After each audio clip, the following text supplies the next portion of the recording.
31 March morning আমরা এখন পানাগড়ে আছি, যাচ্ছি বারাণসী। ট্রেন ছাড়ার কথা ছিল কাল রাত 8টা, ট্রেন ছেড়েছে সকাল 6:30।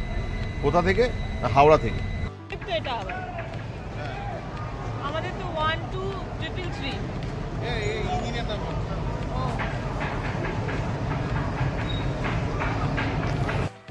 এভরিওয়ান, আমি বিশ্বরাজ। আর আজকে আমরা যাচ্ছি বেনারস কাশী বিশ্বনাথের কাছে। আমাদের লোকাল ট্রেন এখন ওই 11টার একটু পরে আসবে।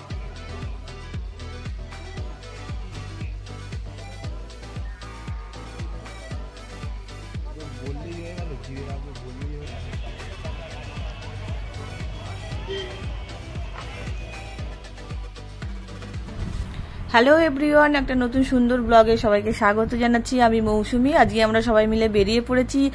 আমরা যাচ্ছি বাবা বিশ্বনাথ ধাম মানে বারাণসী। আপনারা আমাদের এই ব্লগটা দেখতে থাকুন, আশা করছি খুব ভালো লাগবে। আমরা যাচ্ছি বিভূতি এক্সপ্রেসে করে। বিভূতি এক্সপ্রেসের সমস্ত রকম এক্সপিরিয়েন্স আপনাদের সাথে শেয়ার করব, ভালো না খারাপ সবটাই আপনাদের সাথে শেয়ার করব। আশা করছি ব্লগটা দেখতে ভালো লাগবে। তো চলুন আমাদের যাত্রা শুরু করি হর হর মহাদেব বলে। আমাদের লোকাল ট্রেন এখন ওই 11টার একটু পরে আসবে। আমরা ততক্ষণ ওয়েট করছি। এরপরে আমরা যাব হাওড়া স্টেশনে। হাওড়া স্টেশন থেকে আমরা বিভূতি এক্সপ্রেসে যাব বারাণসী। হাওড়া স্টেশনে গিয়ে আমরা এসি ওয়েটিং রুমে ওয়েট করব, কারণ ট্রেন হচ্ছে 5টা। তো ট্রেন জেনারেলি 5টা যদি ট্রেন হয় 4:30 ট্রেন দিয়ে দেবে। তো আমরা 4টে অবধি ওয়েট করব, তারপরে আবার লাগেজ টাগেজ নিয়ে 12 নম্বর প্ল্যাটফর্মে ট্রেন দেবে। 12 নম্বর প্ল্যাটফর্মে আসবো। এবার তোমাদের সাথে আবার দেখা হচ্ছে AC waiting room. Hello everyone, welcome back to our channel AMR happy moments. আজকে আমরা যাচ্ছি হাওড়া স্টেশন, এবং হাওড়া স্টেশন যাচ্ছি রাত 11:30টার সময় ট্রেনে করে, লোকাল ট্রেনে করে। অ্যাকচুয়ালি আমাদের যাত্রা আছে বিভূতি এক্সপ্রেসে করে বেনারস। বিভূতি এক্সপ্রেস ছাড়ে রাত 8টায়, ট্রেনটাকে রিশিডিউল করা হয়েছে সকাল 5টায়। তো সকাল 5টায় পৌঁছানো যেহেতু অসুবিধে, আমরা রাতের বেলায় গিয়ে ওয়েটিং রুমে থাকবো, সেই জন্যই আমাদের এই লোকাল ট্রেনে করে যাচ্ছি। আমরা বলতে বলতে আমাদের হাওড়া স্টেশনে এসে গেছি। হাওড়া স্টেশন থেকে নেমে আমরা আপার ক্লাস ওয়েটিং রুমে যাচ্ছি। একটা গুরুত্বপূর্ণ ইনফরমেশন সবার সাথে শেয়ার করতে চাই। আপনারা যদি দূরপাল্লার যাত্রা করেন, মানে দূরপাল্লার ট্রেনে যাত্রা করেন, আর আপনাদের কাছে যদি এসি টিকিট থেকে থাকে, তাহলে আপনারা এই আপার ক্লাস ওয়েটিং রুমে ওয়েট করতে পারেন। তো ওখানে আপনাদের PNR নাম্বার হিসেবে ওরা ওদের চার্জ করে নেবে। মানে অ্যাকচুয়ালি রেট হচ্ছে ₹10 পার আওয়ার প্লাস GST, কিন্তু অ্যাকচুয়ালি ওইভাবে হয় না। মানে সাপোজ ধরুন আমার ট্রেন 2 ঘন্টা বাকি আছে, ওরা PNR নাম্বার দিয়ে পুরো ওই 2 ঘন্টারই চার্জ একসঙ্গে করে নেয়। মানে আমি যদি মনে করি আমি 1 ঘন্টা থাকবো বা 2 ঘন্টা থাকবো, সেইভাবে হয় না। মানে ট্রেন যখন আছে তার যতক্ষণ আগে আপনারা ঢুকবেন ফুল চার্জটা ওরা ওইভাবে ধরে নেয়, $10 পার আওয়ার প্লাস GST হিসেবে। তো বলতে বলতে আমরা আস্তে আস্তে এসি আপার ক্লাস ওয়েটিং রুমের দিকে যাচ্ছি। এবার এখান দিয়ে আপনারা স্টেয়ার্সও পাবেন ওপরে ওঠার জন্য, আর তলায় লিফটও আছে। আপনারা লিফট ব্যবহার করতে পারেন, কিন্তু আমরা যেই সময় যাচ্ছি সেই সময় লিফটটা কোনোভাবে অ্যাভেলেবেল ছিল না, লিফটটা বন্ধ ছিল। কিন্তু লিফটটা অন্যান্য সময় সবসময় এখানে চালু থাকে। তো আপনারা এতটা সিঁড়ি পেয়ে না হেঁটে আপনারা কি করবেন, আপনারা লিফটে যাবেন লাগেজ নিয়ে। এই দেখুন আমরা ওপরে যাচ্ছি।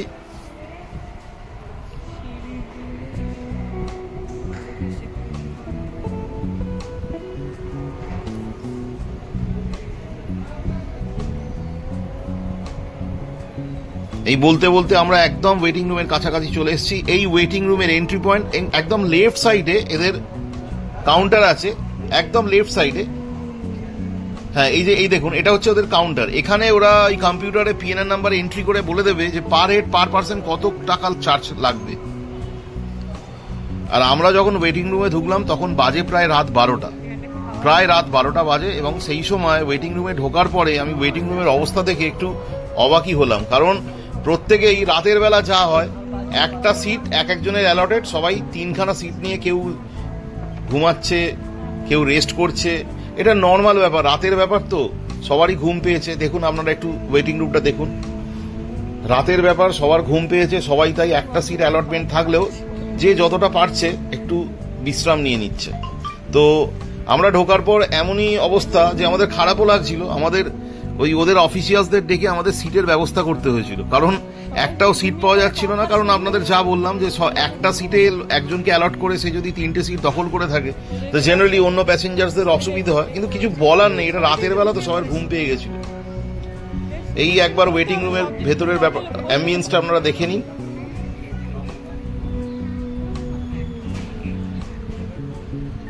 আর এই ওয়েটিং রুমের ভেতরে হালকা স্ন্যাক্স পাওয়া যাচ্ছিল, বিস্কিটস পাওয়া যাচ্ছিল, কফি, টি আর ফ্রুট জুস, এইসব জিনিসগুলো অ্যাভেলেবেল ছিল কাউন্টারে।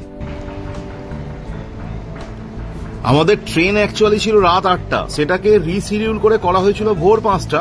আবার রাত 2:30টার সময় মেসেজ করা হলো বা ডিজিটাল বোর্ডে দেখানো হলো যে ট্রেনটা আবার রিশিডিউল করা হচ্ছে সকাল 6:25।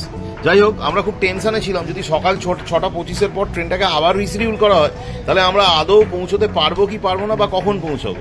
কিন্তু যাই হোক, 6:25-এর ট্রেনটা রিশিডিউল করা হয়নি। এই ট্রেন আসছে, এখন প্রায় সকাল 6টা বাজে, ট্রেন আসছে বিভূতি এক্সপ্রেস। এই রাত 8টার ট্রেন সকাল 6টায় আসছে। এই ট্রেনে করেই আমরা যাব এবং ট্রেন প্ল্যাটফর্মে দিতে আমরা একটু শান্তি পেলাম, যা আলটিমেটলি আমাদের যাওয়াটা হচ্ছে, যেটা নিয়ে আমরা কাল রাত থেকে টেনশনে পড়েছিলাম। এবারে বেনারসে অ্যাকচুয়ালি হোটেলের চেক ইন টাইম 12টা।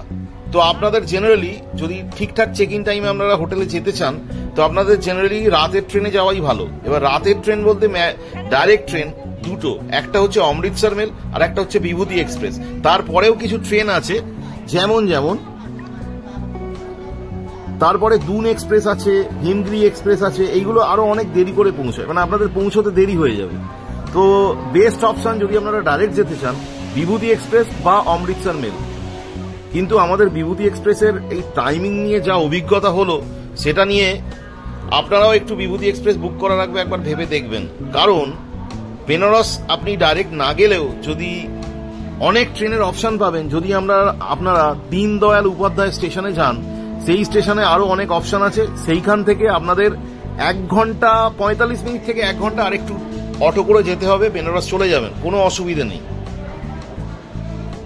এই বিভূতি এক্সপ্রেস নর্মালি হাওড়া থেকে ছাড়ে 7:55, রাত 7:55, এবং পরের দিন সকাল 9:15 বেনারস পৌঁছয়। কিন্তু আমাদের এতই ব্যাড লাক যে ওই দিনই ট্রেনটা রিশিডিউল করা হলো এবং ট্রেনটা ছাড়লো সকাল 6:25 এবং পৌঁছেছিল রাত 11টা। তাহলেই ভেবে নিন কত কষ্টকর জার্নি আমাদের ফেস করতে হয়েছে। এবারে ট্রেনের ভেতরটা আপনারা দেখুন, বিভূতি এক্সপ্রেসের ভেতরটা আপনারা দেখুন এবং একটু বুঝতে পারবেন বিভূতি এক্সপ্রেসটা কেমন, বিশেষ করে ভিতরটা। আর ভেতরটা বলতে গেলে, ট্রেনের ভেতরটা বলতে গেলে বাইরে থেকে ট্রেনটা দেখে একটু পুরনো মনে হলেও ভেতরের কন্ডিশন কিন্তু যথেষ্ট ভালো। আমরা কিন্তু ভেতরের কন্ডিশন দেখে যথেষ্ট স্যাটিসফাইড ছিলাম। যে আমরা প্রথমে ভেবেছিলাম, কিছু ভিডিও দেখেছিলাম যে ট্রেনের ভেতরটা খুব একটা ভালো দেখানো হয়নি, কিন্তু আমাদের এক্সপিরিয়েন্স ভেতরটা খুবই ভালো, আমরা স্যাটিসফাইড ছিলাম ভেতরের কন্ডিশন দেখে। আর বলতে বলতে আমাদের হাওড়া থেকে ট্রেন ছেড়ে দিয়েছে এন্ড আমরা বেশ এক্সাইটেড ছিলাম। একটাই কারণ আমাদের জার্নিটা আলটিমেটলি হচ্ছে এটা জেনে, কারণ কাল রাত থেকে ওয়েট করছি। একবার করে ট্রেন চেঞ্জ করছে, প্রথমে বললো ভোর 5টা, তারপর বললো 6:30, যাই হোক আলটিমেটলি 6:30 ট্রেনটা ছেড়েছে। হাওড়া থেকে ট্রেনটা রওনা দিল বেনারসের উদ্দেশ্যে। আপনারা ভিডিওটা দেখতে থাকুন, আরো ডিটেলস শেয়ার করছি। হাওড়া থেকে বেনারস যাত্রাপথে বিভূতি এক্সপ্রেস 29টা স্টপেজ দেয় এবং 29তম স্টপেজ হচ্ছে বারাণসী। এটা আমার কাছে মনে হয়েছে একটু অনেকগুলো বেশি স্টপেজ বলে আমার মনে হয়েছে। যাই হোক, হাওড়ার পরে বর্ধমান, হাওড়ার পরে ফার্স্ট স্টপেজ বর্ধমান, তারপর পানাগড়,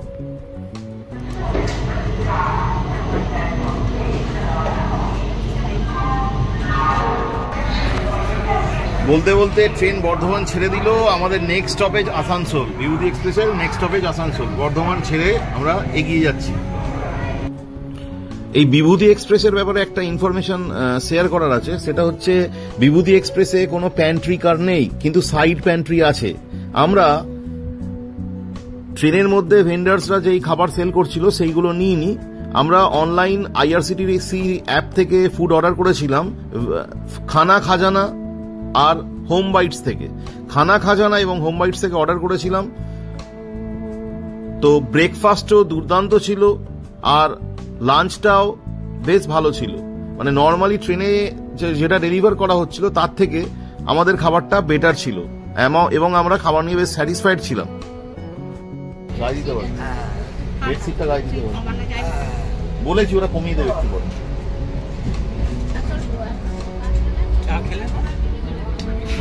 পরে রাখছি।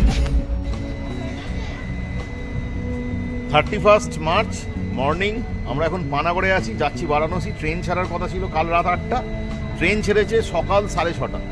কোথা থেকে? হাওড়া থেকে। তো যদি আপনারা বারাণসী যান, বিভূতি এক্সপ্রেসে করে যাবেন কি যাবেন না একটু ভেবে নেবেন।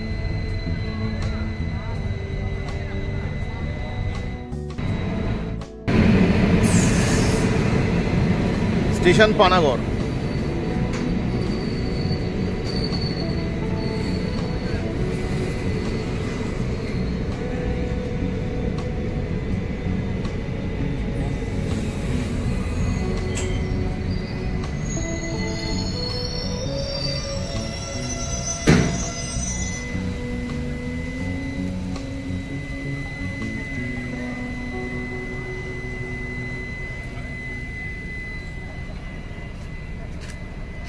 হ্যাঁ, আমাদের কোচ হচ্ছে B3।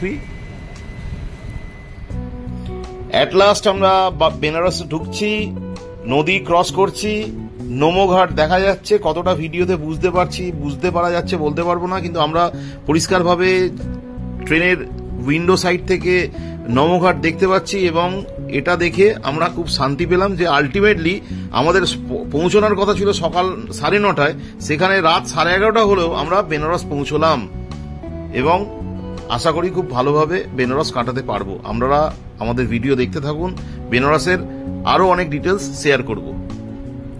তো বলতে বলতে ট্রেন আস্তে আস্তে নদী ক্রস করছে এবং অনেকটা স্পিড স্লো করে দিয়েছে যখন নদী ক্রস করছে।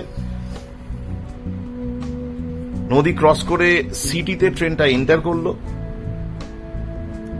এবারে প্রথমে স্টেশন পড়বে কাশি। তো আপনারা কেউ কাশিতে নামার দরকার নেই, আপনারা কাশির পরে বেনারস জাংশন, বারাণসী জাংশন, তাতেই কিন্তু আপনারা নামবেন। তো আমরা ট্রেন থেকে নেমে পড়েছি। এই দেখুন কত প্যাসেঞ্জার্স, সবার মধ্যেই একটা সবার মধ্যে একটু বিরক্তিভাবও ছিল, আবার এক্সাইটমেন্টও ছিল।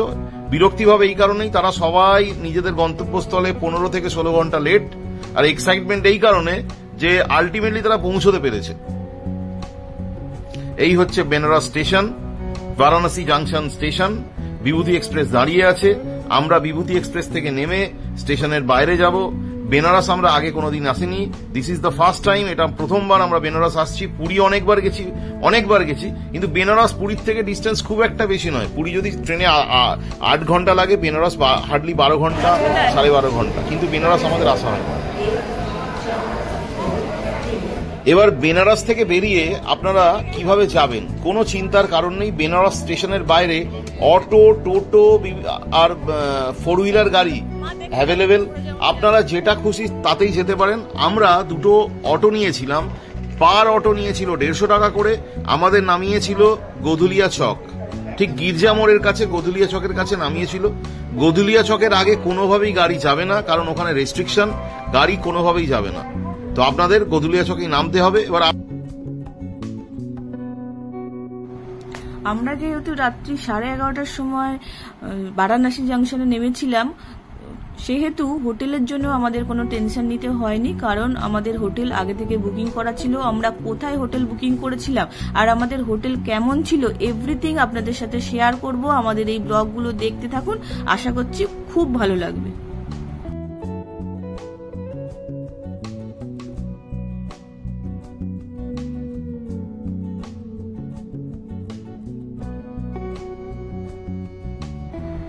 আমাদের ভিডিও যদি আপনাদের ভালো লেগে থাকে তাহলে অবশ্যই কিন্তু একটা লাইক করবেন, আর পাশে থাকার জন্য চ্যানেলটা অবশ্যই সাবস্ক্রাইব করবেন। সবাই ভালো থাকবেন, সুস্থ থাকবেন, দেখা হবে পরের ব্লগে।